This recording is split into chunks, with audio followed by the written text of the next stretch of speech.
Lord. இன்றைய தியானம் சங்கீதம் 42வது அதிகாரம் 1 முதல் 11 வரை. மானானது நீரோடைகளை வாஞ்சித்து கதறுவது போல தேவனே, என் ஆத்துமா உம்மை வாஞ்சித்து கதறுகிறது.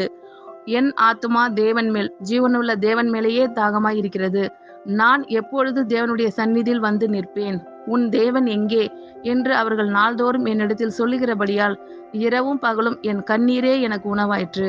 முன்னே நான் பண்டிகையை ஆசரிக்கிற ஜனங்களோடே கூட நடந்து கூட்டத்தின் களிப்பும் துதியுமான சத்தத்தோடே தேவாலயத்திற்கு போய் வருவேனே. இவைகளை நான் நினைக்கும் போது என் உள்ளம் எனக்குள்ளே உருகுகிறது. என் ஆத்துமாவே, நீ ஏன் கலங்குகிறாய்? ஏன் எனக்குள் தேங்குகிறாய்? தேவனை நோக்கி காத்திரு.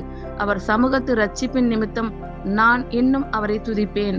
என் தேவனே, என் ஆத்துமா எனக்குள் கலங்குகிறது. ஆகையால் யோர்தான் தேசத்திலும் ஏர்மோன் மலைகளிலும் சிறு மலையிலும் இருந்து உம்மை நினைக்கிறேன். உமது மதகுகளின் இரைச்சலால் ஆழத்தை ஆழம் கூப்பிடுகிறது.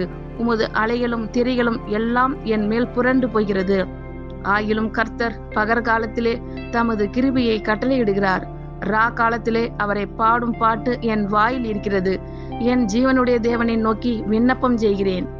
நான் என் கண்மலையாகிய தேவனை நோக்கி, ஏன் என்னை மறந்தீர்? சத்துருவினால் ஒடுக்கப்பட்டு நான் ஏன் துக்கத்துடனே திரிய வேண்டும் என்று சொல்லுகிறேன். உன் தேவன் எங்கே என்று என் சத்துருக்கள் நாள்தோறும் என்னோட சொல்லி என்னை நிந்திப்பது என் எலும்புகளை உருவ குத்துகிறது போல் இருக்கிறது. என் ஆத்துமாவே, நீ ஏன் கலங்குகிறாய்? ஏன் எனக்குள் தேங்குகிறாய்? தேவனை நோக்கி காத்திரு. என் முகத்திற்கு இரட்சிப்பும் என் தேவனமாய் இருக்கிறவரை நான் இன்னும் துதிப்பேன்.